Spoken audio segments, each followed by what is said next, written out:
Welcome back to Taylor by Nature, where I discuss topics pertaining to nature, which is our nurturing environment.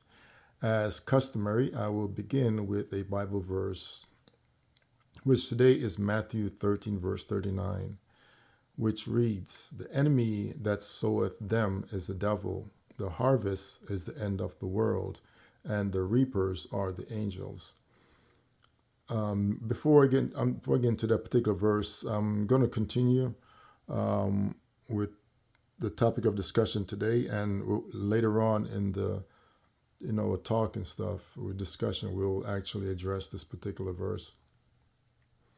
I'm sure many of us have noticed that the once prominent legacy media is no longer the primary disseminator of information. Due to the advent of the internet, it has leveraged independent thoughts and enable an increase in knowledge through a society. And I'm pretty sure many of us have been seeing many, I guess, things happening in the skies regarding, I guess they call them UAPs, UFOs, aliens, and many people who speak, like many English speakers, think this events they're actually new. These are recurring events, and which happen throughout our cycle, and they're very prominent in other languages, especially in the Aramaic language. And so, to us in the English speakers, I guess this information is new to us. So it is what it is. So, and overall, like I said, this means that the veil of our ancient adversaries is being removed in order for us to see the truth of their nature. It is noteworthy to mention that Moses warned us of such future events when we will once again face off with an ancient adversary. Moses also recorded when said conflict would expect to come to a close, which brings us to the sickle. Um, in the ancient Hebrew language, the suffix root kala is present in the word cycle and is also present in the word sickle, which is a tool that is used with a carved metal blade for trimming grass and harvesting crops. The word sickle also paint a image of a grim reaper with a foreboding Seth. Interestingly, the sickle also also has its presence within the Bible due to its connection to the Ten Commandments.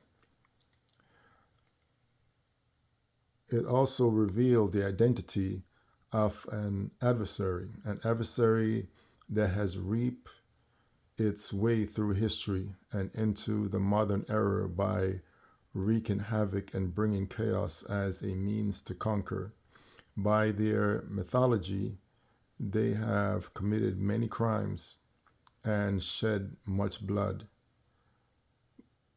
But natural laws will come into play in this game of life. And many of them, I guess, they don't consider that, but it's there and it's something to be considered. But I guess when you don't adhere to natural law, I guess you don't think of these outcomes. And it's worth mentioning that no one, not even the most virulent wicked, can win once natural law plays its hand, because nature always wins. Hence, we will see how the hunter becomes the hunted and the reaper will be reaped. Speaking of reaping, it is in its broader ancient, I guess, Hebrew understanding, it means to reverse a curse, to prepare to reverse a curse, or in preparation of, and it also means to mend and cure. It is worth mentioning that in the word preparation is also, you'll see the word repair, which kind of give us an arch understanding that something is taking place within the earth that requires a mending, or a breach to be healed, that requires some type of repair or reaper to fix. I must say, the scary part regarding the word reap is that it is from the Shemitic word rapha, which is the prefix of the word Raphaim, that means fellows. And in the ancient Shemitic dialect, fellows are notorious throughout history um, as robbers, bandits, murderers, and thieves.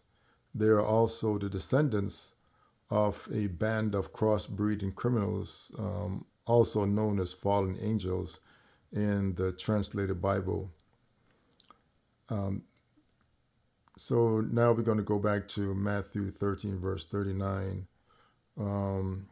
which states that the reapers have come to reap the tyrant descendants of the fallen, the fallen angels that are ruining the earth, as their tyrant, as these tyrant are charged with being guilty of human trafficking, land theft, and murder, just to name a few of their crimes that they have committed.